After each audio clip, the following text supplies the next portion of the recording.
Hello बच्चों, आज हम संस्कृत पढ़ेंगे। संस्कृत। अब बच्चों, जैसे कि देखो मैंने कुछ एक लाइंस लिखी हुई हैं संस्कृत भाषा के बारे में।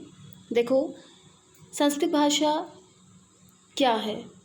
देखो, जानकारी हासिल करना मनुष्य का जन्म से ही स्वभाव रहा है। आज हमारे सामने इतने आविष्कार हो चुके हैं जिसके कारण हमारा जीवन बहुत सरलता से चल रहा है, लेकिन किसी भी कार्य को करने के लिए सबसे ज़्यादा ज़रूरी है भाषा। बिना भाषा के हम कोई भी कार्य दूसरे को नहीं बता सकते। आज दुनिया भर में 6900 भाषाएं बोली जाती हैं, लेकिन क्या आपने सोचा है कि इन भाषाओं की जननी कौन है? हमारी संस्कृत भाषा। आज हम उसी के बारे में पढ़ेंगे।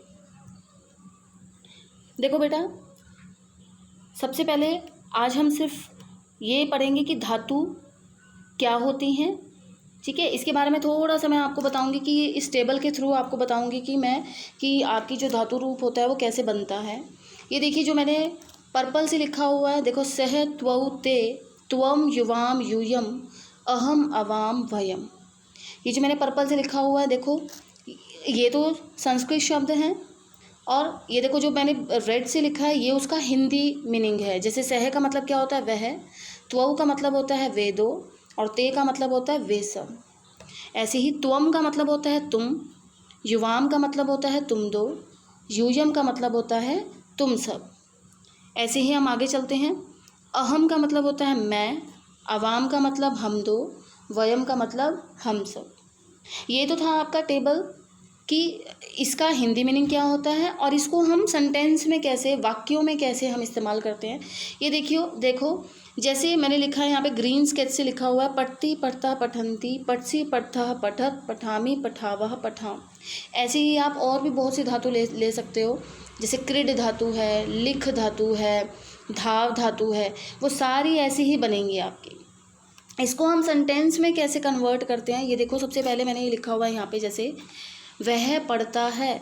अब हम यहाँ, अगर हमें ये टेबल पता होगा अच्छे से, तो देखो, वह की संस्कृत क्या होती है सह, और पढ़ता है, इस पूरे की जगह हमारा क्या आ जाएगा पढ़ती।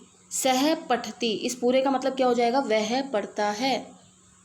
सेम एज अगर हम यहाँ पे ये वे दो है तो वे दो की जगह क्या आ जाएगा त्वौ, त्वौ पठतः।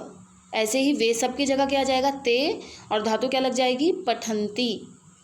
ऐसे ही मैंने जो दूसरा एग्जाम्पल लिखा है, देखो, तुम पढ़ते हो। अब देखो, त्वम का मतलब क्या होता है तुम, ठीक है। अब तुम पढ़ते हो तो तुम की जगह हमने क्या लगाया त्वम, और धातु क्या लग जाएगी पठसी, ठीक है। ऐसे ही जब हम अगर तुम दो पढ़ते हो तो हम लगाएंगे युवाम पठत, और अगर तुम सब पढ़ते हो तो लग जाएगा यूयम पठत। ऐसे ही देखो, आगे मैंने एक एग्जाम्पल लिखा है, जैसे मैं पढ़ता हूँ। अब मैं की संस्कृत क्या होती है अहम, तो अहम के साथ कर्ता के अकॉर्डिंग क्रिया क्या लग जाएगी पठामी। अगर आप अहम के साथ पठती लगा दोगे तो वो आपका गलत हो जाएगा, क्योंकि पठती के साथ सह लगता है तो सह ही लगेगा। ये देखो, जैसे अब यहाँ पे है, देखो, अगर पठती सह के साथ लगेगा तो वो हम उसके साथ कोई और कर्ता नहीं लगा सकते। अगर हम कोई और कर्ता लगाएंगे तो वो गलत हो जाएगा। तो ये था आपका टेबल। ये टेबल आपको अच्छे से याद होना चाहिए, ये आपके टिप्स पे होना चाहिए कि किसकी क्या हिंदी होती है। फिर उसके आधार पर आप आसानी से कोई भी वाक्य बना सकते हो और कोई भी धातु बना सकते हो, ठीक है। अब बच्चों, ये है आपकी सरस्वती वंदना, जो आपने अपनी नोटबुक में लिखनी है, ठीक है। इसको प्रोनाउंस कैसे करते हैं, कैसे बोलते हैं, ध्यान से सुनो इसे।